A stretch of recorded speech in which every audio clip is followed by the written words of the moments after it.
Assalamualaikum warahmatullahi wabarakatuh. Berjumpa lagi dengan saya, Bailale Herawati. Kali ini saya akan mengajak kalian untuk membahas satu materi kimia, yaitu tentang termokimia.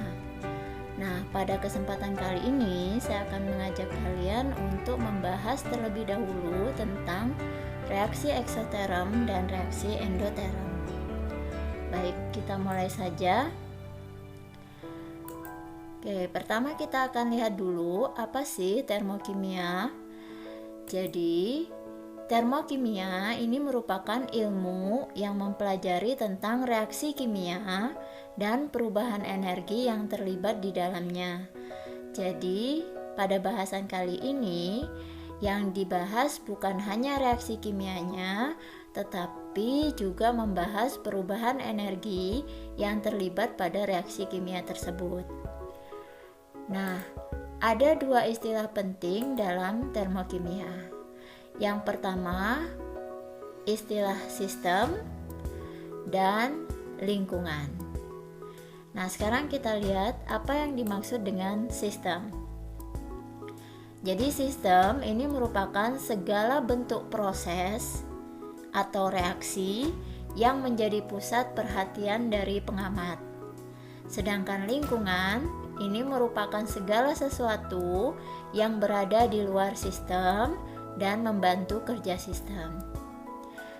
Nah, ketika kita mereaksikan aluminium dengan larutan NaOH dalam suatu botol, nah ternyata ketika keduanya bereaksi, suhu botol menjadi naik.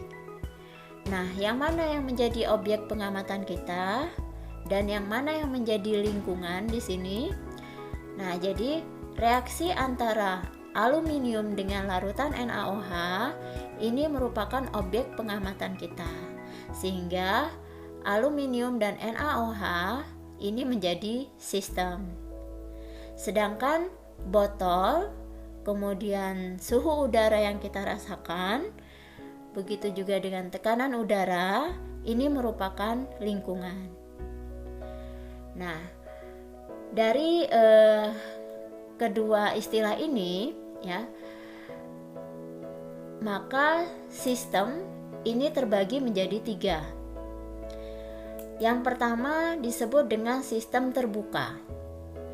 Nah, sistem terbuka ini memungkinkan terjadinya perpindahan energi dan materi antara sistem dan lingkungan. Sebagai contoh, nah, ketika kita meletakkan air panas misalnya dalam suatu botol, kemudian botolnya dalam keadaan terbuka, maka kita dapat merasakan adanya panas ya yang keluar dari botol ketika kita memegangnya ya, ataupun berada di sekitar botol tersebut ya, karena di sini ada perpindahan energi dari dalam botol ke lingkungan. Begitu juga dengan uap air ya. Uap air yang merupakan materi itu dapat keluar dari botol yang merupakan sistem ya. Jadi air panasnya ya yang ada dalam botol ini materinya atau airnya bisa keluar berupa uap air ya ke lingkungan. Nah, ini disebut dengan sistem terbuka. Contoh realnya, nah, ketika kita meletakkan air panas dalam satu gelas, kemudian gelasnya dalam keadaan terbuka, maka uap air panas akan keluar, begitu juga panas yang dalam gelas itu bisa keluar ke lingkungan. Sehingga lama-kelamaan ya, air yang tadinya panas itu bisa menjadi dingin. Berikutnya, sistem tertutup.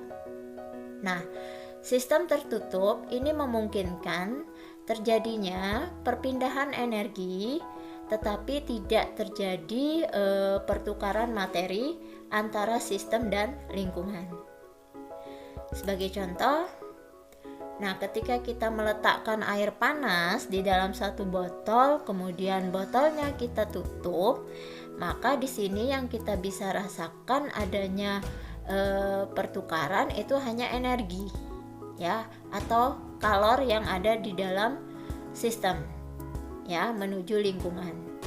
Sedangkan uap air itu tidak bisa keluar.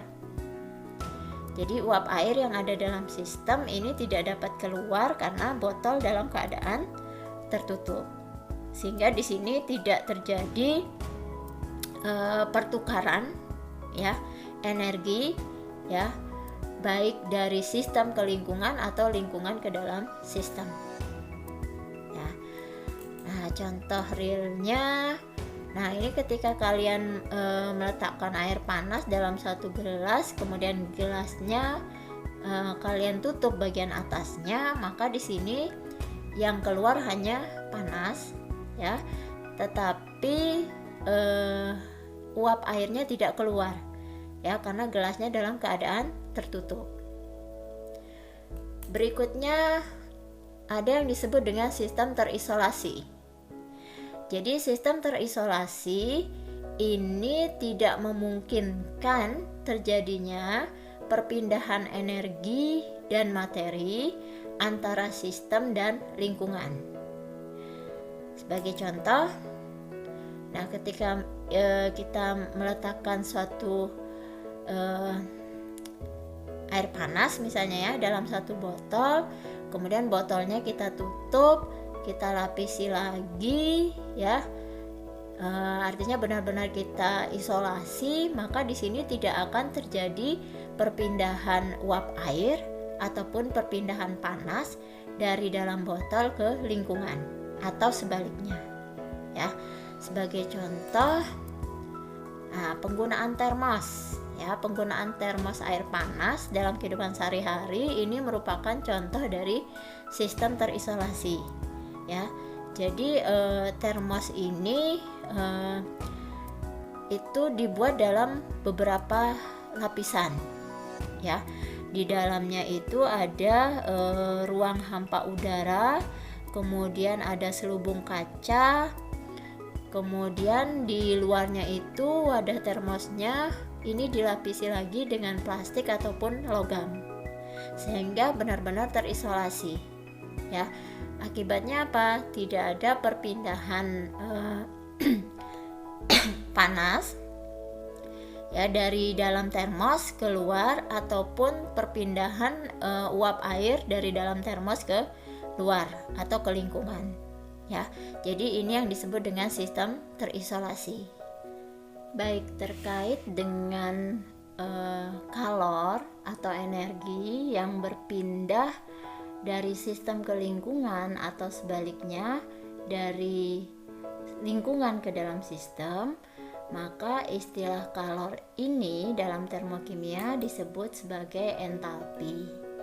Nah, entalpi merupakan kalor yang berpindah, ya, dari lingkungan ke sistem atau dari sistem menuju ke lingkungan pada keadaan yang konstan.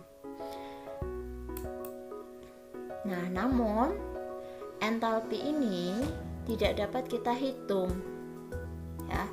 Yang dapat dihitung adalah perubahan entalpinya atau delta H-nya dengan cara melihat selisih, ya, atau menghitung selisih antara entalpi produk dikurangi dengan entalpi reaktan atau entalpi hasil reaksi dikurangi dengan entalpi zat-zat yang bereaksi.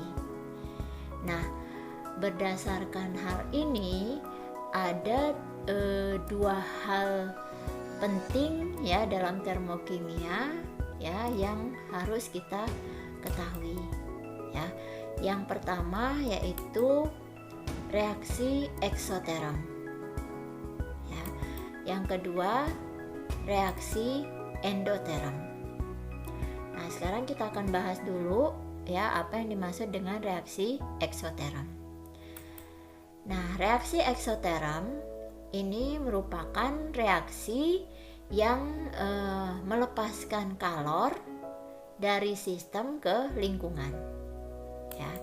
Sebagai contoh, Misalnya dalam satu Erlenmeyer ini terjadi suatu reaksi kimia di mana di sini ya di dalam sistem ini ada peningkatan suhu ya. Nah, peningkatan suhu yang ada di dalam sistem ini menyebabkan ya suhu sistem atau kalor yang ada dalam sistem ini dapat lepas ke lingkungan ya. Jadi kalor yang ada dalam sistem ini dapat lepas ke lingkungan ya. Nah, contoh realnya ketika terjadi reaksi pembakaran. Nah, pada reaksi pembakaran kita dapat merasakan adanya panas di sekitar kita gitu ya, karena adanya perpindahan kalor dari dalam sistem ke lingkungan. Nah, jadi di dalam reaksi eksoterm ini suhu lingkungan akan menjadi naik ya, karena adanya kalor yang berpindah dari sistem ke lingkungan. Tetapi di dalam sistem entalpinya itu akan berkurang karena kalornya kan sudah lepas ya. Nah, akibatnya perubahan entalpinya atau delta H-nya nanti akan bertanda negatif karena entalpinya berkurang ya. Berikutnya pada reaksi endoterm. Nah, reaksi endoterm ini merupakan reaksi yang menyerap kalor dari lingkungan ke dalam sistem. Contoh, misalnya dalam Erlenmeyer ini terjadi suatu reaksi kimia, kemudian di dalam Erlenmeyer ternyata terjadi suhunya itu menjadi turun ya.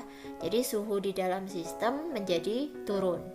Nah, ini memungkinkan terjadinya perpindahan kalor dari lingkungan ke dalam sistem ya.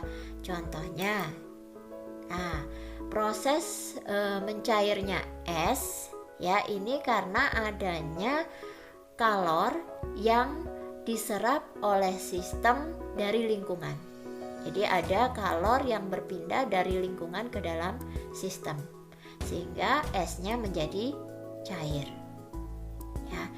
Nah, jadi reaksi yang menyerap kalor dari lingkungan ke sistem ini tadi kita sebut sebagai reaksi endotermik.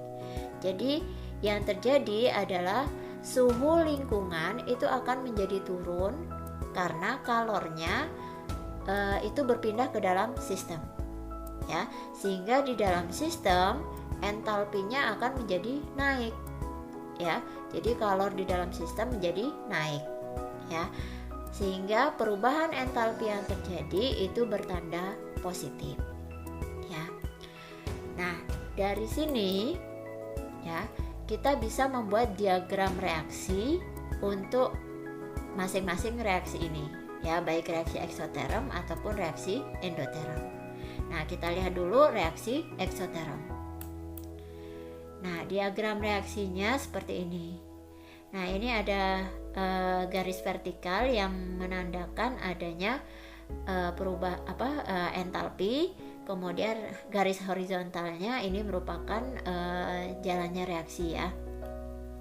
Jadi kalau diagram reaksi untuk reaksi eksoterm, di sini reaktannya itu ada di atas ya, sedangkan produknya ada di bawah. Nah, kenapa reaktan ada di atas, produknya di bawah? Karena di sini terjadi pelepasan kalor dari sistem ke lingkungan, sehingga mengakibatkan ya entalpi sistem ya itu berkurang atau bertanda negatif. Nah, sehingga di sini arah panahnya ke arah bawah ya, karena delta H-nya kurang dari 0. Sebagai contoh, nah ketika kita mereaksikan antara karbon dengan oksigen menghasilkan gas CO2, maka di sini terjadi pelepasan kalor sebesar 393,5 kJ. Ya, jadi kalau ini dibuat diagram reaksinya, maka reaktannya ya atau zat-zat yang bereaksi itu berada di atas. Jadi C plus O2 menghasilkan produknya yaitu CO2. Jadi posisi pada diagram produknya ada di bawah, kemudian tanda panahnya ke arah bawah, ini menandakan entalpi sistemnya berkurang. Ya, kemudian kita tuliskan delta H-nya ya, atau energi yang dilepaskan itu sebesar 393,5 kilojoule. Ya. Nah, sebaliknya untuk reaksi endoterm jadi untuk reaksi endoterm di sini perubahan entalpinya diagram reaksinya ya kebalikan dari reaksi eksoterm.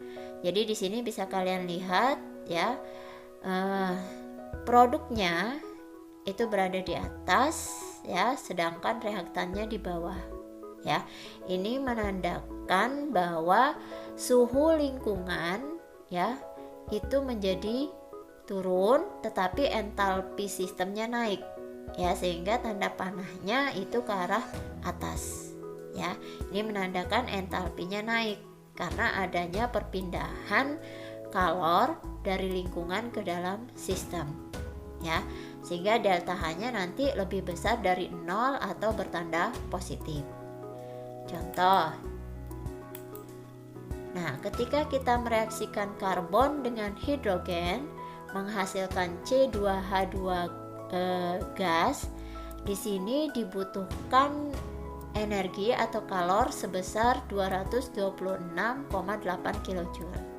Nah, ini kalau kita buat diagram reaksinya, maka nanti akan seperti ini ya. Jadi reaktannya C plus H2 ya itu di bawah, sedangkan produknya C2H2 itu di atas dengan tanda panah ke arah atas. Kemudian delta H-nya sama dengan positif 226,8 kilojoule. Jadi perubahan entalpinya juga harus ditulis ya. Nah, jadi bisa kita simpulkan di sini ya. Jadi di sini perbedaan antara reaksi eksoterm dengan endoterm, yaitu pada energi atau entalpinya. Kalau pada reaksi eksoterm di sini dibebaskan atau dilepaskan dari sistem ya, sehingga H2 itu lebih kecil dari H1. Sedangkan pada reaksi endoterm ini ada penyerapan kalor dari lingkungan ke dalam sistem atau diterima oleh sistem, sehingga H2-nya itu lebih besar dari H1 ya, atau H produknya itu lebih besar dari H reaktannya ya. Nah, kemudian suhu lingkungan ya, kalau pada reaksi eksoterm ini suhu lingkungan akan menjadi naik ya. Jadi T akhirnya itu lebih besar daripada T awal. Sedangkan pada reaksi endoterm ya, suhu lingkungan itu akan menjadi turun ya, karena kalornya kan diserap gitu ya. Sehingga T akhirnya lebih kecil daripada T awal ya. Jadi suhunya turun ya untuk lingkungan kalau pada reaksi endoterm. Kemudian delta H-nya untuk reaksi eksoterm itu bertanda negatif, sedangkan pada reaksi endoterm itu bertanda positif ya. Oke, baik, demikian penjelasan tentang reaksi eksoterm dan endoterm. Nah, di sini ada penugasan ya, ada beberapa soal ya yang bisa kalian gunakan untuk menguji sejauh mana kalian bisa memahami materi ini ya. Ini bisa ya kalian jawab pilihan atau optionnya saja. Ini ada 14 soal ya. Demikian penjelasan tentang reaksi eksoterm dan endoterm kita kali ini. Wassalamualaikum warahmatullahi wabarakatuh. Thanks for watching. Drop a like, leave a comment, and don't forget to subscribe.